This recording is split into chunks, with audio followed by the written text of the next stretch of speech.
Today we are going to do a review of Trails Peace River Campground and RV Resort. So the first thing I wanted to do was pull up just their webpage to show you some of the park specifics. And I'm going to do this a little bit different today. So I'm going to start here and I'm going to take you to a campground map and go there, and then I will show you some of the actual area on camera. This is a very big campground, so I wanted to be able to kind of condense this down and maybe get it to be not as long, but to also give you the good detailed information that I hope I bring to you in these reviews. So with that, the first thing we're going to look at is, as you can see, there are 460 sites at this park if you look at the top of the page here. And they are open year-round, of course, being a Florida campground, that's typical. And if you need any help, this is a Thousand Trails park, so you can call here and make reservations. And you can make reservations as a non-Thousand Trails member, but I will say it is very expensive from what I have seen. Again, this park, you know, it's spread out over 75 acres. And I will tell you, for the most part, this is not going to be the most positive review, but I am going to talk about some good points of this park. But there is a lot more bad than good. But I want to be honest, because I don't want you to come here and have a bad experience. And again, you may come here and have a great experience, but for us, this has not been the best experience for our campground in a Thousand Trails yet. They do have a clubhouse, and I've been into it. It's really nice. They have a hot tub. I've not been in it, but it looks good. I have not tried out the RV storage. I have tried the hiking trails here, and they are really nice when you can use them, but if there's any kind of rain, they will totally flood out, and you probably will not be able to. The laundry facilities here are okay, but for 460 sites and a lot of people here, it is not really big enough. So that tends to be a problem. You do have to go at odd times to even try to get in. They have a playground. It looks nice. They've got a library, which is where I've been doing a lot of my live streams from here because the Wi-Fi is spotty. They have a dog park, and we'll discuss more of this when we get into the map. But the dog park is kind of far away from the main side of the campground, so it can be a hassle to get over there, and it's not kept up very well. But I will show that in the video. They have shuffleboard, obviously, with the river here. They have fishing. Pets are welcome here, so that is a good thing. And there is actually, as far as in the main campground, you do have places to walk your pets, unless the campground is really full. Then that can get a little bit tight, but you still have some places you can walk them. They do have a 9-hole mini golf course that you can play on here, and it is not very well maintained. That is the one piece that is not, but that kind of tends to be a trend at all of the Thousand Trails campgrounds. I've seen the boat ramp. It looks like a boat ramp. They do have a nice horseshoe and pickleball court. The swimming pool here is really nice, and I will show that on camera. Again, the Wi-Fi here is not very good. It is very, very spotty unless you go to the clubhouse, and you can get a little bit better internet up there. If you are an Xfinity customer, they do have Xfinity there that you can log into as a hotspot, and it does pretty good. So that is the one good thing about it. It says they have a store. I'm not going to call that much of a store. They've got a couple of candy bars, but as far as real camping supplies or anything like that, even down to firewood, you're not going to find that up there for the most part. The restroom and shower facilities are nice, but again, because it's a 460 site RV park, and I'm going to get into more reasons why these things are heavily used here on the map. But, there's a total of 4 shower styles for women and 4 shower styles for men between 2 different change houses. One being the main change house and one being kind of over towards the center of the campground, and I'll show those on the map as well. And there are one restroom. Well, there's a total of 2 restrooms for women and 2 restrooms for men, and then the men also get an extra urinal in each one. But for the way that they do this park, that is not near enough, because you do have a lot of people utilizing that. So it tends to get backed up. I actually have stood up there for about 30-35 minutes just waiting to take a shower. They do have some waterfront sites, and they are pretty. Nothing wrong with that, but there is also a problem with them. They do flood a lot, and on the map, I will show you more of that as well. They have a game room billiards, so they have an awesome couple of pool tables here, and they do actually have a really nice, kind of area that you can go sit, watch TV. They offer direct TV and stuff, and I will show that as well. So that is actually pretty nice. And then they have bocce ball. I've seen the court. I've never played it. Pickleball, the same thing. I've seen their courts. I've never played it, but they look very well maintained. They're kind of right at the front of the park, and again, you'll see those on the map.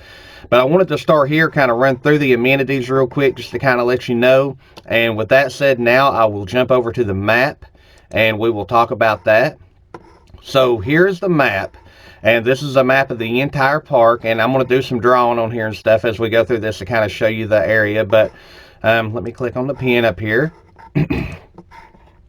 So when you come into the park, you're going to come in on Highway 17, and you're either going to come from this angle, and again, I can't draw a straight line for anything. I hope Toonstead don't mind.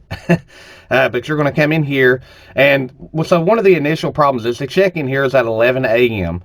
And one of the initial problems is when you come into the park, you've got this area right here to park in. And while on the map it does look a little bit bigger, it is really not. We got fortunate when we got here because we got here a little after 11. There wasn't really anybody waiting. We were kind of the first one in line, but there's a gate at this ranger station, so you cannot go through. So we were able to go in, but by the time we got back out, there were RVs backing up to here. And when Bob from Blue Wave Odyssey came up to visit, he actually got stuck to where the tail end of his truck was still out on the highway, which to me is very dangerous. So, you know, the whole check-in thing is kind of crazy, but that is one of the problems here. So they do a check-in, and when we got here, they weren't doing this, but they actually do a lottery. But initially, I mean, when you go to get your sites, it is truly a free-for-all. So when we got here, we could pick from, you got the 30 amp section, which is the light green, and you got the 50 amp section with sewer hookups, because anything you see in the light green or dark green here, not blue, does not have sewer hookups. So that tends to be a problem too.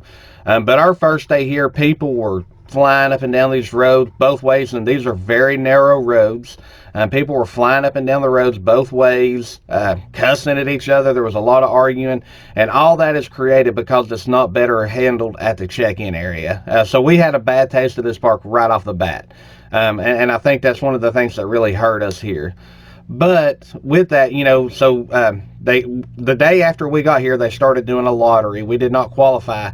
So then the day after that, they actually put everybody back here. No matter where you come from, you either gotta be in this area, the green, or you have to go over to this area. And because of that, these fill up really quick. And up here also, you've got a lot of seasonal and annual people. So a lot of the good sites are already gone before you ever get here. But you know, that is kind of and I'm going to erase this off just so we can have a clean slate to start with here. But that's kind of the check-in policy that you see. Again, it is not real good. They do not drive you to the sites. You know, it is just really a free-for-all. And in the video, I will actually show you some video of two RVs that are trying to go around each other, and they're arguing with each other, and one actually hits a tree. It's pretty wild, but you know, they call it the 11 a.m. Mad Dash because everybody who's already here just kind of comes out and watches people argue. And there's not really any parking, so you see the parking lot back here, but that's more for cars. There's not really any real parking there, so you know, it's kind of a mad dash and a lot of chaos that is created because they won't just assign people sites and come out and do their job. That's my opinion. But you do see here, so here's where your shuffleboard is. You got the bocce here, so it's right up front. You know, that's really nice. You got the pool here, and the hot tub is right here. They got pickleball right beside of the hot tub and the pool. And you got the little, basically the camp shop is right there.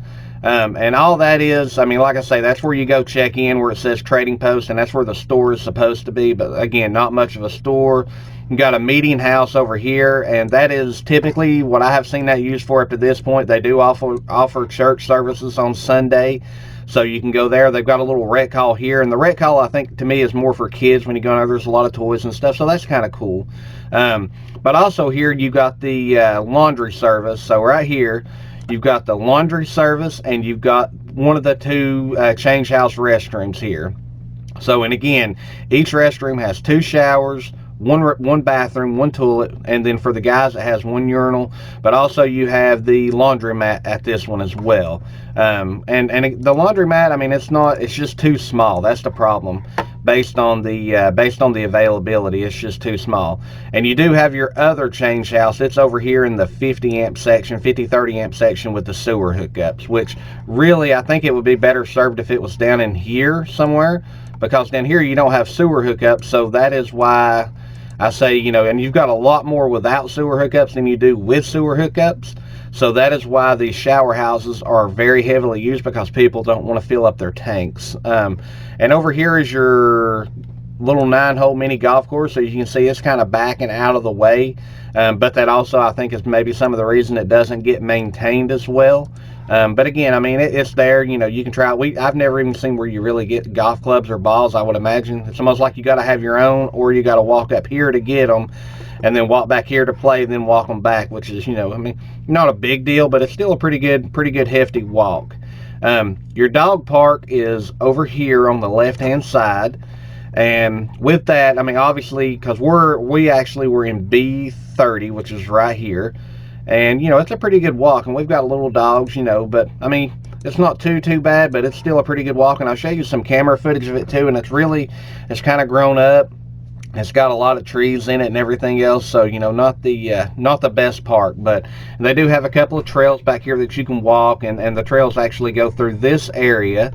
But they are very prone to flooding. So again, if there's any kind of rain, you're not going to be making it at all. And that is the other problem. So when you first pull in here to park, they will tell you the areas that I'm circling right around in here are very prone to flooding. And we have seen that since we've been here. It rained just one day, and it wasn't, I mean, it rained hard, but it wasn't that long. And there was RVs that actually got stuck. They had to call tow trucks in to have them pulled out because they just couldn't get out. And you could literally, as the rain came, you could just sit and watch the RVs start sinking. You know, the tires would just sink down a little bit, and there was no way that they were going to get out. So, you know, there again, that's you know, that's some of the more of the negatives. And I don't blame, I guess, the park for that necessarily, although they could put gravel, because you are parked on either sand, mud, or just in the grass. If they would improve the sites and maybe put gravel down, that would probably resolve a lot of that. But again, it doesn't look like they're putting a whole lot of money into the park at this point. But again, this up here, this is the suite area. So this is where everybody wants to be. Now, I will tell you, we could have moved up here, I think, at one point, and we really decided not to, because as you can see, these sites are crammed on top of each other. So we were not, you know, you do get a little bit more room down here in the green section, so that's the positive to this area. So we just ended up, we wanted to stay down here. And when we did for the 2 weeks, we actually ordered us just a tank dump, because they do have manual dumps down here. So we were able to just get it and do it ourselves and have that problem resolved. And I'm trying to think of anything else to say on here. But, you know, but I mean, again, this is a map of the whole park, and I'm going to show you some video of all this stuff. But we, you know, overall, we did not care for this park at all. I mean, it's just the way that they do it. Just the initial check-in, the setup is not very good. And, you know, again, the few times that we did go talk to the people that work here, a lot of times it's almost like you're inconveniencing them. They're not, you know, they're not very friendly people. And it's just almost like they don't care sometimes. I mean, I hate to be harsh about it, and for me, doing a harsh review is not something I enjoy. And you know, I tend to want to keep things positive, but I also want to call things how they are. You know, I would not recommend this site. We've been to 4,000 Trails sites so far, and honestly, and not because of amenities, but just because of the setup and the way the park flows, this is the worst one that I've been to, in my personal opinion. And for us, we will not be coming back here ever again. So, you know, I mean, it is really that bad. You know, the area is not too bad. It is, I mean, you are out and about, and again, you do not have good Wi-Fi. The Wi-Fi is hit and miss throughout the whole park, so that's another problem for us. You know, we really do, you know, I count on the Wi-Fi for my daily work, so, you know, that's another big issue for us. But I mean, it is, you know, it is a pretty park. I'm not going to say it's not a pretty park, you know, and it could be a whole lot better. And also, I wanted to mention the campground Wi-Fi, because they do offer Camp Link, which is campground Wi-Fi. I did sign up for it for a day just to try it, and it is not good either. It is very hit and miss. So they've got, we're actually in site B30. We are sitting right on top of one of their extenders that they have set up, and the signal is still just not good at all. So, and they go up and down the whole time. So, you know, it's just one of those deals. But I wanted to show the map here to kind of give a better overview of how everything is laid out.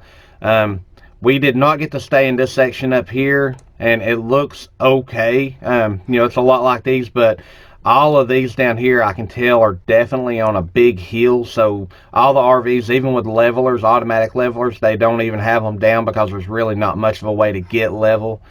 So, just a whole lot of negative stuff. But the biggest thing is when you show up, it's hard to get to your spot because of the chaos that they create by either not just saying, hey, go here until, we're going to do a lottery and can get you up here, or, just drive you to a site and, let you pick out a couple like some of the other places do. But, they could avoid a lot of this chaos, but they don't want to come out of the office, and basically they don't want to do their job. That's how I'm going to look at it, and I'm sorry for the negativity in it, but, it has been a rough stay here for us. I had a great time when Bob came up here. That really improved this place, but even he got to see some of it that it's just it's definitely not the best managed place in the world. I'll put it that way.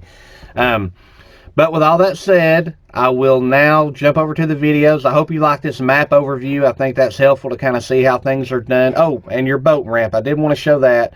You got your boat ramp here, which is, it's just a normal boat ramp. But that's over here in this area. And again, there is fishing. We did not see any alligators in the water, so we've been lucky with that. We've not had any encounters with alligators or anything like that. But I hope you like this map overview, and for the rest of this, I may do a little bit of talking, but for the most part, I may just throw some music behind it and show it to you. I've kind of got my, I guess you can say I've got my vent out and everything. But, I'll show you the good parts of the park. I mean, like I say, the restrooms are clean. There's just not enough of them. The staff, I mean, you've got a few that are friendly. I don't want to throw them all under the bus, but, you got a few that are friendly, but it's very hard. And if you are down in this area, I guess that's another good thing. They do offer you pump outs. You get one free per week, but they only do 15 per day. So they stop at 15 no matter what. And if you do get an extra one in a week, it costs $25 for the second pump out if it's within the same week, which I think is ridiculous because they shuffle everybody down here because they don't want you to be up here, and they've gave away so many of these sites up here that, it's almost impossible to get up there anyway. But then they charge you for the second pump out. So if they would add sewer drains down here, then I think it would make the park a whole lot better. I can live on 30 amp. I don't care about that, but not having dumps or then them trying to make them so difficult, that makes it that much worse. But either way, I'm going to stop venting now, and I will show you some video of the park, and also we did capture a little bit of video of the RV hitting the tree, so we'll show that in the video. But I hope you enjoyed this, and again, I know typically I tend to be more positive, but I do want to be honest with everybody because I would not want people coming here and using this park and it not going well, and then you coming back based off of my review. I definitely try to keep the reviews very honest. So with that, I will jump over and we will do some camera footage. Thank you all.